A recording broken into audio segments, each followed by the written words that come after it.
Hey, greetings, everyone. Lieutenant Colonel Alan West here, and welcome to the Steadfast and Loyal podcast. You gotta light 'em up before they burn it down. Better dig deep, put 'em in the ground. Blood on their hands, they're hellbound. Sing a song. Ooh, they're gonna burn it down. Sing a song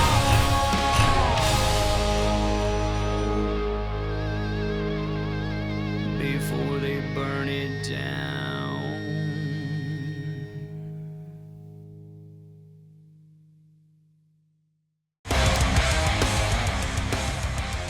Hey folks, Lieutenant Colonel Alan West here at Watchtower Firearms.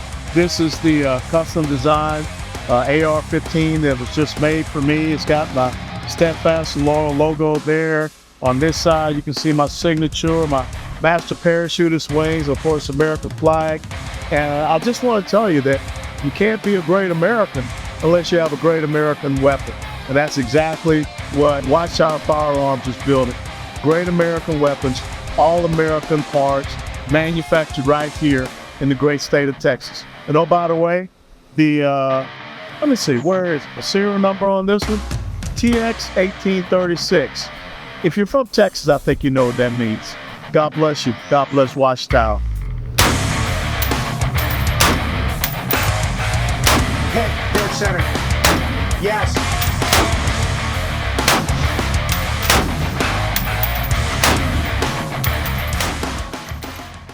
Hey, greetings, everyone. Welcome back to the Steadfast and Loyal podcast. Lieutenant Colonel Alan West here. There's so much going on in our country right now, and so I thought to look into what's happening at Capitol Hill. We get the perspectives and insights of one of the members there, a very strong member. That's Congresswoman Victoria Spartz of Indiana's 5th Congressional District. She immigrated to the United States of America in 2000 after meeting her husband, Jason, a born and raised Hoosier, on a train in Europe. She became a U.S. citizen and worked her way up from being a bank teller to a CPA, financial executive, successful business owner, Indiana state senator, and now a member of the Congress. Growing up in Ukraine molded her conservative and political philosophy that limited government is always better, and financial and healthcare decisions should be made by individuals in the free market. She currently serves on the United States House of Representatives Judiciary and Educational Labor Committees, and we just want to thank you, Representative Spartz, for joining with us. Thank you for having me. Thank you. You know, without a doubt, I know you're heading back to the airport to get back up on Capitol Hill. We know what just recently happened between Israel and Iran with the 350 rocket, ballistic missiles, and drone attacks. Are we going to be able to get this funding support package to Israel right now? Because we know that you passed it in the House. It's sitting on Chuck Schumer's desk. Are we going to be able to get this through, you think? Well, listen, I think this is, we have a major serious situation. Unfortunately, if you don't have strengths, you will not have peace. And we had so many weaknesses in this administration. And the House understood the urgency of this situation. If we want to deter Iran, we need to provide this funding. And we already passed it twice in a variety of forms. Yes. In the last time, it actually was a clean bill, so they couldn't complain. I think it was fair to include IRS, which is becoming a police state anymore. And they don't need so much money. As a CPA, used to work in accounting, I can tell you, they just harass an individual. They're not even doing their job. But unfortunately, they didn't like that. Okay, we passed a clean bill, and they didn't like it. So I hope they will become more serious and stop being political, because right now they're doing appeasement, and it only benefits our adversaries. It absolutely does. And when you look at the fact this administration has given Iran, the #1 state sponsor of Islamic terrorism, billions of dollars, and I don't know what they thought that would go towards. And of course, we've seen the emboldening and the resourcing of Hamas, the Houthis, Hezbollah, and now we see what is happening. How much culpability do you see with the Biden administration in what happened this past weekend? Well, listen, let's just think about that. I'll give you one example. How would this terrorist wouldn't be emboldened if President Biden take $1 billion from Ukrainian aid, takes it to Yemen, takes Houthis off the terrorist list that President Trump put them on and give $1 billion through very corrupt UN. What do you think this terror is going to do? They are now shooting in our ships and they're emboldened. You see what's happening, given loopholes, given billions of dollars to Iran. What do you think these people are going to do?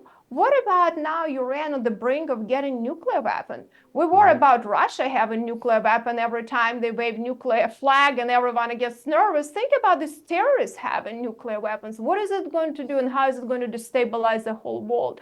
But I think, unfortunately, his actions, whether it was in Afghanistan, whether it was in Ukraine, whether they were in the Middle East, whether dealing with China, they were very weak. And when you're weak and afraid, your adversaries are moving. And that's what's happening. So this is complete his fault where we are right now. And unfortunately, this situation is so dangerous and can escalate in very, very significant crisis and war.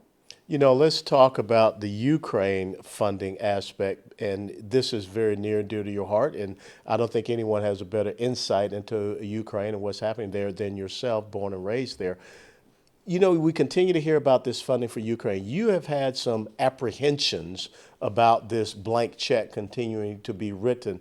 Where do you stand right now with this issue of funding toward Ukraine and their fight against Russia? As you know, unfortunately, wars, democracy have advantages in speed and agility. Wars have to be won as fast as we can, not as long as it takes. In the long run, dictatorship, communists have advantages. And I think that was very unwise and very weak for President Biden not to provide some weapons before Russia moved in. Not to help Ukraine at the beginning of the war, but also have proper accountability. We need to learn from our mistakes, whether it's Iran and Afghanistan, where we spend trillions of dollars, and where we are right now. We had actually terrorists getting our weapons in the end. This is just really stupid, and we abandoned our allies. So I think, unfortunately, President mishandled every war right now, including the war in Ukraine. And now the situation got even worse. And I told we're going to have more wars if we not deal with Russia, China, Iran, who teamed up against us. And let's just be honest about that. So I think, we have to be much tougher and more strategic. And if you remember, we won Soviet Union against Soviet Union, which I grew up in, not just with weapons. We had economic policies. Yes. We had energy policies. You have to have multidimensional policy. Plus, anymore, it includes your cyber policy and propaganda, a lot of they're doing. And I think it's very complicated wars and very multidimensional. And if you don't do it, you will not be able to deter them effectively. So listen, we're spending so much money in DC. Our grandchildren will be paying for that. It is in our national interest to deter these aggressors, but we need to be smarter and we have to oversight, especially with dealing with corrupt governments like, former Soviet Union republics. Of course, these countries are very corrupt. You have brave people dying for freedoms, and that's what it is. When you lose them, you have to go through bloodshed to get them back, and it's very hard. And a lot of times we as Americans don't value as much. So I think I was actually attacked as a American congresswoman. How dare you ask about accountability and oversight over money of my taxpayers? I was shocked. I was told that I was pro-Kremlin. This is really, but I'm okay because I will always stand for our interest. Well, and of course, you also have a background as a CPA, and you understand the importance of having audits, and especially audits of the financial resources of the American people and American citizens. The other question I want to ask you is that you're right. You grew up in the old Soviet Union. You understand authoritarianism, totalitarianism, dictatorships, and threats to democracy. When you hear Joe Biden and the left continuing to demonize and denigrate, conservatives and Republicans as threats to democracy, do you kind of get the sense that they're trying to project who they are onto others? Well, they've been very successful. I have to tell you, listen, I spent all of my adult life here, so 24 years, and how much they advanced. I got involved with politics not because I enjoy it. This is one of the worst and more difficult and craziest job I ever had. I know, I was there. Yeah.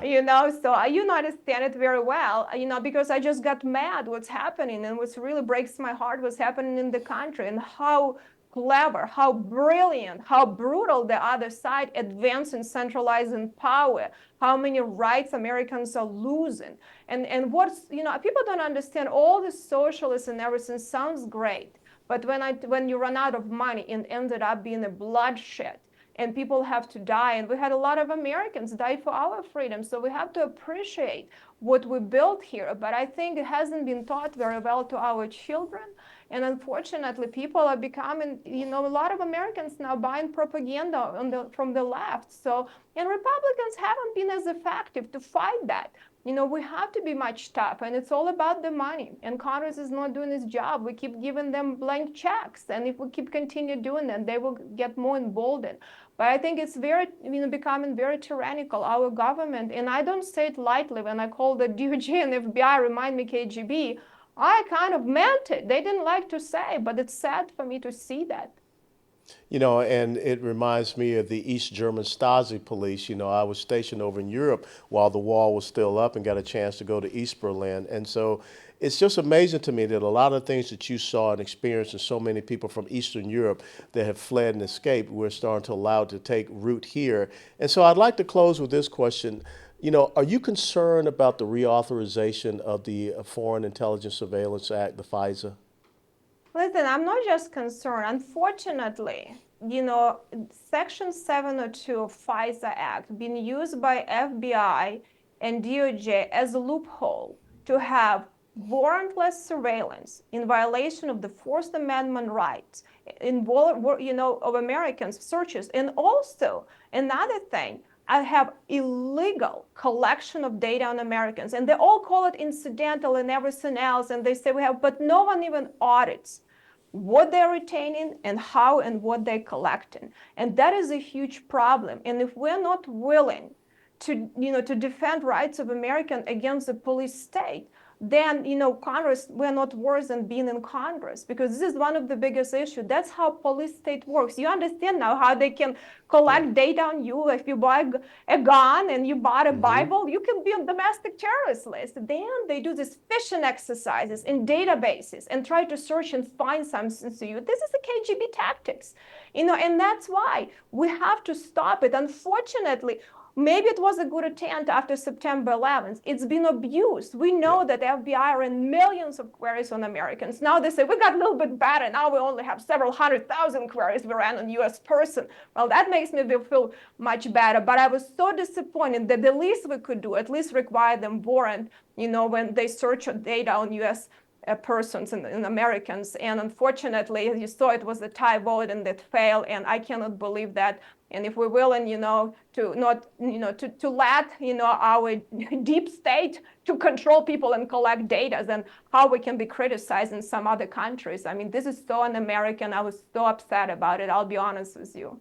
I want to give you the last couple of minutes to talk to the audience about what you're engaged in, what you see as your priorities right now as we wrap up this legislative session, this legislative year, and heading into the 2024 election. So I'm going to give the floor to you for these last couple of minutes, Congresswoman. Well, I'll be honest with you, today maybe is a good day to talk about is April 15th. And actually, when I ran for Congress, I know enough to be dangerous about javelins and weapons and other things, but actually I could claim expertise in finances. That's what I did for a living over a decade of my life. And when I ran for Congress, I felt like we have to start dealing with our crushing, destructive debt. What's going to happen if we don't deal with that? We're going to have inflation, which is already destroying, opportunities for low-income people on fixed income, and then we're going to have increase of taxes on the middle class. What it's going to do is going to create political elites on top in Washington, D.C., and everyone else equally poor. That's what socialism is. That's what the other side wants.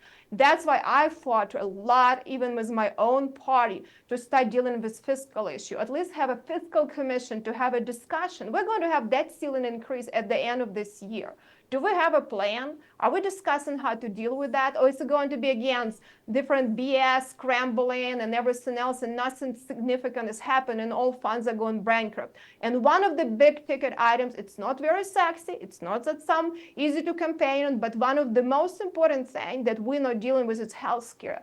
That's 1/3 of our spending, and we're creating a lot of monopolies there with Taj Mahals. A lot of money are given to special interest groups, but 1 of 7 Americans in debt collection for medical debt. We have hyperinflation of price. It's crushing our debt. I mean, it's pretty much one of the biggest drivers of debt. And it's also not improving health, of our population because we do not have competition for value. That's one of the most material issue that we have to resolve. And unfortunately, sometimes I feel like one woman standing, but I'm willing to stand on it and I'm willing to fight on it because unfortunately, if we don't resolve our debt and spending and healthcare situation, we're going to have a calamity that is coming very soon. Well, we appreciate you so very much, Congresswoman Victoria Spartz, because so often people that have lived under regimes where they didn't have individual rights, freedoms, and liberties have a lot to teach us here in the United States of America, because I think we've taken a lot of these things for granted. How can people follow you? How can people support you in your endeavors there representing the 5th Congressional District in Indiana? It's spartz.house.gov. It's SPARTZ or Rep Spartz on social media, and they can sign up. And I try to do very quick and straight talk updates. I don't, I tell people the truth. Sometimes people don't like to hear it, but if we as Americans don't stand up against this very, very, powerful and very oppressive government truly is, we're in trouble because it's not going to happen in Washington, D.C. We with the people need to be able to wake up and do something about it. But I truly believe Americans are seeing that, and I think we will see this election this year. Well, you are the definition of a leader because the military taught me a leader tells people what they need to hear, not what they want to hear. Politicians operate in that realm of telling people what they want to hear for their electoral gain. So, ladies and gentlemen, Congresswoman Victoria Spartz, representing the 5th Congressional District in Indiana. If you enjoyed this podcast interview, please click the like button and share it with others. And until next time, we wish you a great trip back up to Capitol Hill. Continue to be a fighter for American freedoms, rights, and liberties. And ladies and gentlemen, Congresswoman Victoria Spartz, she's steadfast and loyal. Before they burn it down.